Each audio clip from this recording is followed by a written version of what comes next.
नमस्कार मित्रांनो, माझ्या चॅनल वरती तुम्हा सर्वांचे मी स्वागत करत आहे। ही निर्जला एकादशी एवढी पॉवरफुल आहे की तुमच्या जीवनात एवढे चमत्कार होऊ शकतात। तुम्ही फक्त ही निर्जल एकादशी करायची आहे असं नाही। तुम्हाला कुठली काही आजार असेल तर तुम्ही करू नका, नाहीतर ज्याचे निवत नसेल त्यांनी बिना जलाने पण करू शकते। काय आहे उपाय आणि काय होणार आहे हा उपवास केल्याने, तर चला व्हिडिओला सुरुवात करूया। तोपर्यंत शेवटपर्यंत नक्की राहा आणि व्हिडिओला लाईक करा आणि चॅनलला सबस्क्राईब करा। 25 जूनच्या निर्जला एकादशीला 4 पॉवरफुल योगांचा महासंगम।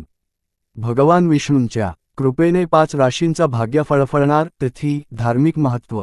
हिंदू धर्मात निर्जला एकादशीला विशेष महत्त्व आहे। या एकादशीने भगवान विष्णूचा आशीर्वाद मिळतो आणि पुण्य लाभते असा विश्वास आहे। या दिवशी भक्तिभावाने उपवास, पूजा, दान आणि भगवान विष्णूच्या नावाचे स्मरण केल्याने जीवनातील दुःख कमी होते, सुख समृद्धी प्राप्त होते असा विश्वास आहे। 2026 मध्ये निर्जला एकादशी जून 25 रोजी साजरी केली जाईल। हा सण अधिक विशेष असेल कारण या दिवशी अनेक शुभयोगांचा एक उत्तम संयोग जुळून येतोय। ज्योतिषशास्त्रानुसार हा संयोग पूजा, मंत्रोच्चार, दानधर्म आणि आध्यात्मिक साधनेसाठी अत्यंत फलदायी मानला जातो। जाणून घ्या तिथी, महत्त्व, भाग्यशाली राशी। हिंदू धर्मात निर्जला एकादशीला विशेष महत्त्व। तिथी, महत्त्व। वैदिक पंचांगानुसार ज्येष्ठ शुक्ल पक्षातील एकादशी तिथी 24 जून 2026 रोजी रात्री सकाळचे 8:09 वाजता सुरू होईल आणि जून 25 रोजी रात्री सकाळचे 9:14 वाजता संपेल। हिंदू धर्मात कोणताही उपवास किंवा सण उदय तिथीनुसार ठरवला जातो। जून 25 रोजी सूर्योदयाच्या वेळी एकादशी तिथी असल्याने निर्जला एकादशीचा उपवास गुरुवार जून 25 रोजी केला जाईल। या दिवशी भगवान विष्णूची पूजा, उपवास, मंत्रोच्चार आणि दानधर्म यांना विशेष महत्त्व असेल। निर्जला एकादशीला जुळून येणारे 4 शुभयोग। ज्योतिषशास्त्रानुसार 2026 ची निर्जला एकादशी अत्यंत विशेष मानली जाते। या दिवशी रवी योग, शिवयोग, सिद्धयोग आणि गुरुवार यांचा एक दुर्मिळ योग जुळून येत आहे। या 4 शुभ योगांचे एकाच वेळी जुळणे हे पूजा, मंत्रोच्चार, भगवान विष्णूची उपासना, दानधर्म आणि धार्मिक विधींसाठी अत्यंत शुभ मानले जाते। असे मानले जाते की या शुभ योगांमध्ये केलेल्या आध्यात्मिक कार्यांचे फळ अनेक पटींनी वाढते। निर्जला एकादशीच्या दिवशी भाग्यशाली राशी मेष।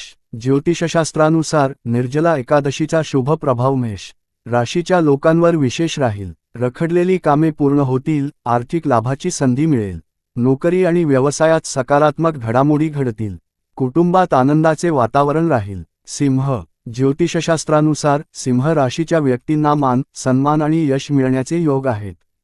करिअरमध्ये प्रगतीची संधी मिळेल, नवीन जबाबदाऱ्या स्वीकारल्यास भविष्यात मोठा फायदा होऊ शकतो, आर्थिक स्थिती मजबूत राहील। तूळ। ज्योतिषशास्त्रानुसार भाग्याची साथ लाभल्याने महत्त्वाच्या कामांमध्ये यश मिळेल, व्यापारात नवीन संधी मिळू शकतात। पूर्णविराम। वैवाहिक आणि प्रेमसंबंधांमध्ये गोडवा वाढेल, मानसिक समाधान आणि आत्मविश्वास वाढेल। धनु। ज्योतिषशास्त्रानुसार निर्जला एकादशीचा शुभ प्रभाव धनु राशीसाठी लाभदायक ठरेल।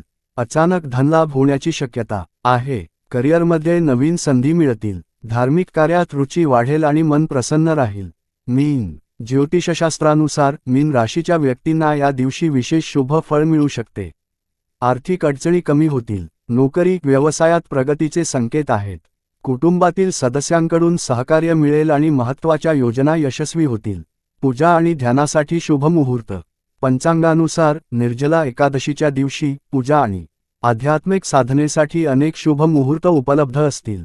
ब्रह्ममुहूर्त पहाटेचे 4:05 ते पहाटेचे 4:45 पर्यंत असेल। ही वेळ ध्यान, नामजप, तपश्चर्या आणि ईश्वरस्मरणासाठी सर्वोत्तम मानली जाते। याव्यतिरिक्त अभिजित मुहूर्त सकाळी 11:56 ते दुपारचे 12:52 पर्यंत असेल, जो पूजा, संकल्प आणि शुभ कार्यांसाठी अत्यंत फायदेशीर मानला जातो। दिवसभर रवी योगाच्या उपस्थितीमुळे या तारखेचे आध्यात्मिक महत्त्व आणखी वाढेल। निर्जला एकादशीचा उपवास कधी सोडावा? निर्जला एकादशीचा उपवास करणारे भाविक जून 26 रोजी उपवास सोडतील। उपवास सोडण्याची शुभ वेळ सकाळी 5:25 ते सकाळी 8:13 पर्यंत असेल। धार्मिक मान्यतेनुसार उपवास निर्धारित वेळेतच सोडला पाहिजे, तरच उपवासाचे पूर्ण फायदे मिळतात. त्यामुळे उपवास करणाऱ्यांनी पारणा मुहूर्ताकडे विशेष लक्ष दिले पाहिजे.